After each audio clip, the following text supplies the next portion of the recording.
ស្ដីអ្នកទាំងអស់គ្នាថ្ងៃនេះនាំអារម្មណ៍អ្នកទាំងអស់គ្នាមកមើលវិទ្យាល័យអង្គរដោយសារខ្ញុំគឺជាអតីតសិស្សថ្នាក់វិទ្យាល័យអង្គរសាលាវិទ្យាល័យអង្គរកាលពីឆ្នាំ2012ថ្ងៃនេះនាំអ្នកទាំងអស់គ្នាមកមើលសង្ក្រាន្តវិទ្យាល័យអង្គរវិទ្យាល័យអង្គររៀបចំសង្ក្រាន្តជារៀងរាល់ឆ្នាំក៏ប៉ុន្តែឆ្នាំនេះខុសប្លែកពីឆ្នាំមុនដោយសារមានទ្រង់ទ្រាយ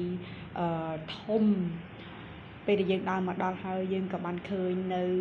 ស្ទង់ទេពកោសល្យសិស្សវិទ្យាល័យឬមួយក៏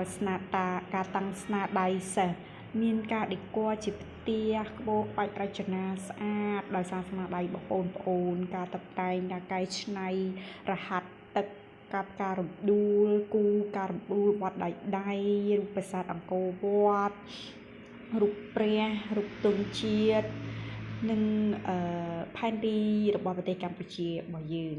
នេះសិតសឹងតែជាស្នាដៃរបស់ប្អូនផ្ទាល់ដែលធ្វើឡើងពីឧបករណ៍កែច្នៃ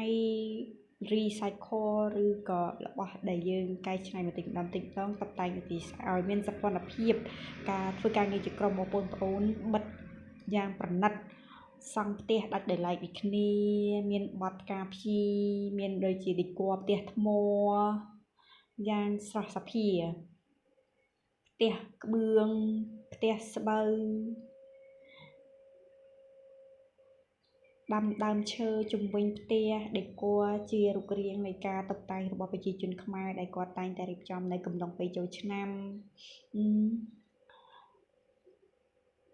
ដើមត្នោតស្មៅរហាត់ទឹកយ៉ាងស្រស់បំព្រងនៅជំវិញផ្ទះយ៉ាងណាមិញការដេគ័របន្តិចនេះគឺជាការធ្វើឡើងជាក្រុមរបស់បងប្អូនមានដូចជាតាំងរូបផែនដីវិទ្យាសាស្ត្រ